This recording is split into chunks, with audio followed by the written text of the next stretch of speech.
Here at McAchee Castle, we are very excited. We've been doing lots of new things, both with our foundation that helps support our programs and here with our exhibits. The house has been open since 1912. The property was purchased in 1828, and there's been 7 generations of Piatts here. Castle McAchee actually started in 1828. Benjamin Piatt came up here from Cincinnati and bought property. His son Abram Piatt is the one who built the house, and his son William McCoy Piatt opened it for tours. We've actually been open for tours since 1912. Some of the items in the house have been in the house, even in the same position since at least 1916, because we know from the tourism guide pictures.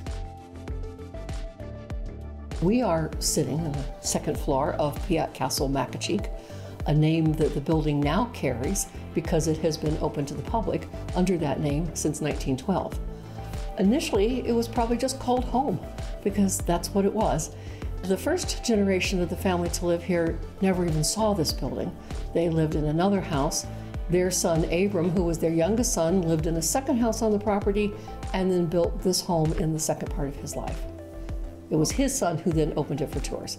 And there have been several generations after that, including me. But we, in fact, lived in the back part of the house. So as a little child, I was well aware of what went on here, but I had nothing to do with it.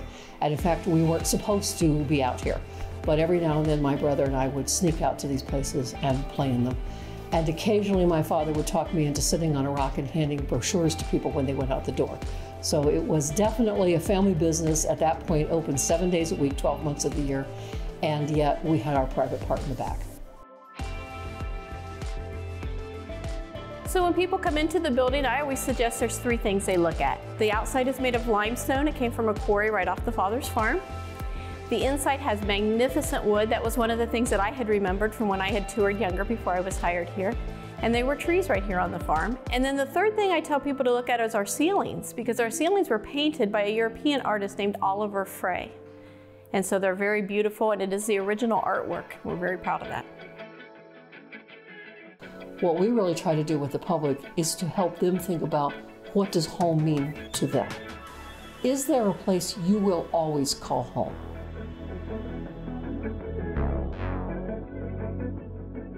We have guests who come from all over the country. A lot of times we have guests who have returned after several years, sometimes with the next generation or even the next with grandparents with grandchildren.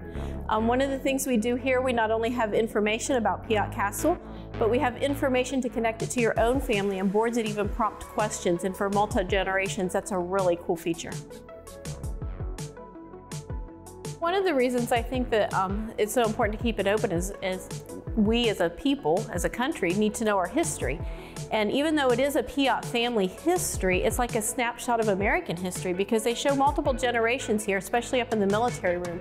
And so you see a little bit of what that was like. For example, one of the ancestors was in World War II and actually earned 2 Purple Hearts in World War II. And we have letters that he wrote home. And so those letters are even on display to give you an idea of what life was like during that time. Originally, when the castle was first built, tourism wasn't the main money draw here, it was agriculture. And so we still have exhibits outside that had to do with the farm that was here. There is still a few acres that are farmed today, even after all these years. And so that makes it definitely a country feel here. We encourage people to come in and enjoy our grounds as well. It's a beautiful area of Ohio. We even encourage people to bring picnic lunches and provide the picnic tables for them. So that's kind of fun to do with your kids before or after touring the house. When I think about this place as historical, I have a lot of different visions. In fact, I used to say I hated history. And I hated history perhaps because it was, there in my life from the beginning, and I heard about it all the time.